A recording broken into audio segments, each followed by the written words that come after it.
সৰ্বপ্ৰথমে মই অসমবাসীক জোহাৰ জনাইছোঁ। সঁচাকৈয়ে আজি আমাৰ কাছিয়াবাৰী স্থিতিত আৰণাই ফুটবল প্লেগ্ৰাউণ্ডত এক আছুৰ নেতৃত্বত ইহঁতৰ জন্ম প্ৰতিষ্ঠা দিৱস আজি পালন কৰা হৈ আছে। তো আজি অন্তিম দিন। আজিৰ সৰ্বপ্ৰথমে আমি যেটো ৰেলী আদি অলপ ৰেলী দেখুওৱা হ'ব আৰু এই ৰেলীত আমাৰ দাবীসমূহৰ বিষয়ে আমি শ্লোগান দিম আৰু বিভিন্ন ধৰণৰ যিখিনি আৰ্থিক দিশত অভাৱ অনাটনৰ যিখিনি জৰ্জৰিত অৱস্থা আছে এইটোৰ বিষয়ে আমি আলোচনা কৰিম।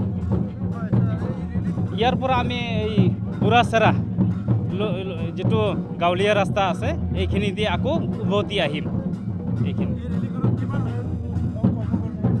ইয়াত আমাৰ মোটামুটি 20,000 মান হ'ব।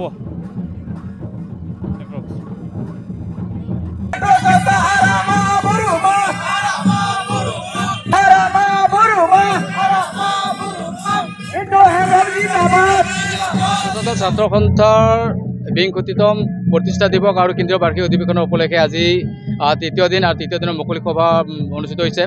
আৰু আজিৰ এই মুকলি সভাত আমাৰ বিভিন্ন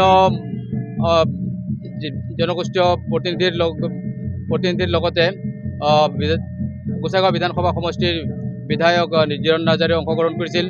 আৰু আমাৰ মাজত অংশগ্ৰহণ কৰি আজি অতিথি হিচাপে অসম সাহিত্য সভাৰ প্ৰধান সম্পাদক দেৱজিৎ বৰা ডাঙৰীয়া, লগতে আমাৰ আদিবাসী ৱেলফেয়াৰ এণ্ড ডেভেলপমেণ্ট কাউন্সিলৰ উপাধ্যক্ষকে ধৰি EM সকলে আজি এই অনুষ্ঠানত অংশগ্ৰহণ কৰিছে। তেতিয়া আজিৰ এই অধিৱেশনৰ জৰিয়তে আমি এটা বাৰ্তা দিব বিচাৰোঁ যে সদৌ চাওতাল ছাত্ৰ সন্থাৰ যোৱা 2005 চনৰ 26 মাৰ্চ তাৰিখে এই গোসাইগাঁও মহকুমাৰ হাৰাপুতাত জন্ম লাভ কৰিছিল আৰু আজি তেওঁলোকৰ 20 বছৰ সম্পূৰ্ণ কৰিলে। আৰু এই 20 বছৰ উপলক্ষে আজি আমি কোকৰাঝাৰ জিলাৰ কাছিয়াবাৰী আৰণাই ফিল্ডত আমি 3 দিনীয়া বৰ্ণাঢ্য কাৰ্যসূচী আয়োজন কৰিছিলোঁ।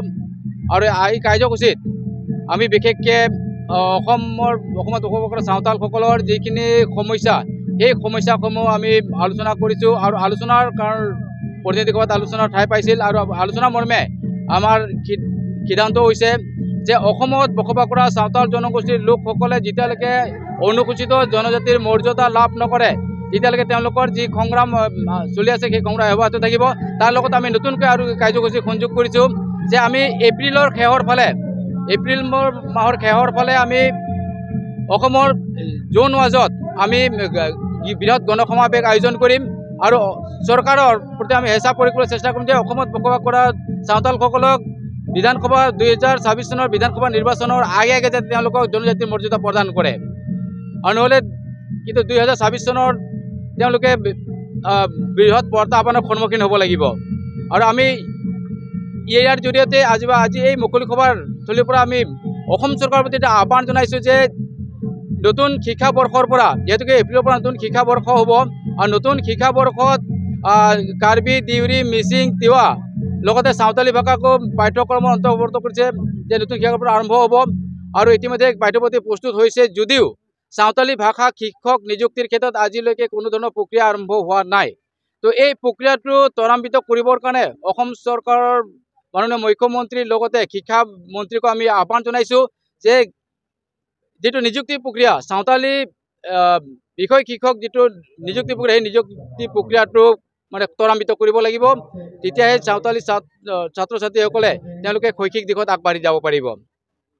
দেখা গৈছে যে নিশ্চয় তেওঁলোকৰ যদি সদয় ভাৱ নথকা কাৰণে আচলতে আজি আমাৰ সমস্যাবিলাক তেওঁলোকে পিঠি দি আহিছে আৰু তেওঁলোকৰ আমাৰ সমস্যাৰ প্ৰতি সদায় অনীহা প্ৰকাশ কৰি আহিছে। আৰু সেই অনীহা কিন্তু এদিন যেতিয়া ক্ষোভ হিচাপে পৰিণত হ'ব, কিন্তু সেই যেতিয়া ক্ষোভ হিচাপে পৰিণত হ'ব তেতিয়া কিন্তু আমি তেতিয়া যি চৰকাৰৰ প্ৰতি কিন্তু বৃহৎ প্ৰত্যাহ্বানৰ সৃষ্টি হ'ব।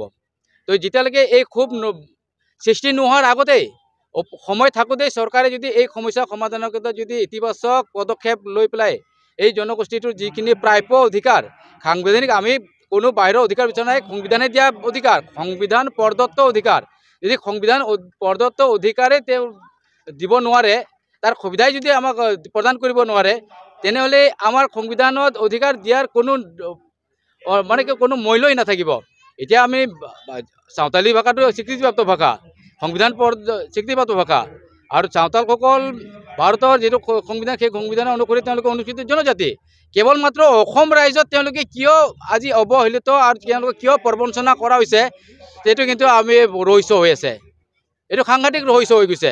আজি আমাৰ কাষৰীয়া ৰাজ্য যেনেকৈ অসমৰ এসময় বৰ অসমৰ এটা অংশ আছিলে ত্ৰিপুৰা, আজি অসমৰ পৰা ভাগ হোৱাৰ পিছত ত্ৰিপুৰাৰ চাওতালীসকলে যদি আদিবাসীসকলে যদি অনুসূচিত জনজাতিৰ মৰ্যাদা লাভ কৰিব পাৰে, তেনেহ'লে এই অসমত থকাখিনি কিয় লাভ নকৰিব? তেওঁলোকে কিয় তেওঁলোকৰ মৰ্যাদা দিয়া নহয়? এইটো কিন্তু সাংঘাতিকভাৱে এটা প্ৰতিক্ৰিয়াৰ সৃষ্টি হৈছে, আৰু এইটো এটা সাংঘাতিক ৰহস্যৰ বিষয় হৈ পৰিছে।